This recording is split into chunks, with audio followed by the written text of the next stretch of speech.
So today is day 7 of our வெற்றி பாதி series. இந்த வீக் ஃபுல்லாவே நம்ம வந்து ரொட்டீன் பத்தி தான் வந்து பேசணும். ஸோ இன்னைக்கு நான் சொல்ல போறது சண்டே பத்தி தான். ஸோ சண்டே அப்படின்னா ரெஸ்ட், ஃபுல் டே ரெஸ்ட் எடுத்துக்கலாம், ஃப்ரீயா இருக்கலாம் அப்படின்னு நினைக்காதீங்க. We have to study because we have only 5 months for our board exam preparation. கரெக்டா?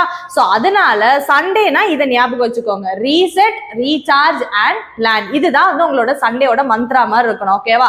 ஃபர்ஸ்ட் என்ன பண்ணுங்கன்னா, அந்த வீக் ஃபுல்லா படிச்சிருப்பீங்கல்ல, அதுல பிளான்ல வந்து ஏதாவது பேக்லாக்ஸ் இருக்கும், படிக்க முடியாம வந்து இருந்திருக்கும். அதை வந்து இந்த சண்டே ஃபர்ஸ்ட் கிளியர் பண்ணிருங்க. வந்து ஒரு 1 hour ஃபிக்ஸ் பண்ணிக்கோங்க, பேக்லாக்ஸ் கிளியர் பண்ணிருங்க. எந்த சப்ஜெக்ட்னாலும் இருக்கலாம். ஓகேவா?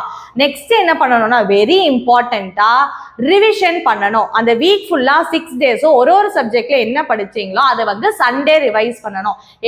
எப்படி ரிவைஸ் பண்ணணும்னு பாத்தீங்கன்னா, 2 hours வந்து ஒரு சப்ஜெக்ட்டுக்கு வந்து அலோகேட் பண்ணுங்க. ஓகேவா?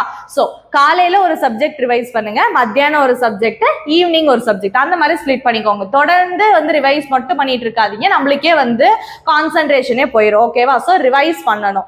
அண்ட் நெக்ஸ்ட் வந்து ஸ்கூல் ஆர் அசைன்மெண்ட் ஒர்க்ஸ் அது மாதிரி எதாவது இருந்துச்சுன்னா ஒரு 1 hour எடுத்துக்கோங்க. ஓகேவா? So revision will be for 6 hours, 1 hour for your backlog, 1 hour for your school work. Maybe school work அதிகமா இருந்துச்சுன்னா 1.5 to 2 hours, அது உங்களோட ஸ்கூல் பொறுத்து. ஓகேவா?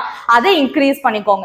So minimum of 8 hours Sunday படிச்சுதான் ஆகணும். ஓகேவா?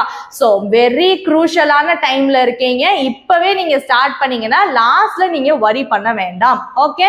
So start now. 8 hours கொஞ்சம் கஷ்டம் தான் ஆரம்பத்துல. சோ ட்ரை பண்ணுங்க, உங்களால எவ்வளவு முடியுதா. 8 hours ஸ்ட்ரெச் பண்ண முடியலையா, அட்லீஸ்ட் 6, கரெக்டா? ஆனா அது கன்சிஸ்டன்டா பண்ணுங்க. நான் ஆல்ரெடி சொல்லியிருக்க மாதிரி. லாஸ்டா என்ன பண்ணுங்க அப்படின்னா, ஒரு 2 hours சாலிடா பிரேக் எடுத்துக்கோங்க. ஓகேவா? உங்களுக்கு பிடிச்ச ஆக்டிவிட்டியில இன்வால்வ் ஆகுங்க. ஆனா அந்த பிரேக் முடிஞ்ச உடனே மறுபடியும் படிக்க வந்துடணும், அதுக்கப்புறம் அப்படியே நாள் போயிருச்சு அப்படின்னு வந்து சொல்லாம, பிரேக்குன்னு எடுத்தாச்சு, 2 hours you have recharged yourself, now come into the studies mode. Okay, that is very important. இனிஷியலா கொஞ்சம் டிஃபிகல்ட்டானது தான், but over the period of time ஒரு 2-3 சண்டே இதை ஃபாலோ பண்ணீங்கன்னா அதுக்கப்புறம் நேச்சுரலாவே உங்களுக்கு இந்த ஹேபிட் வந்து பழகிரும்.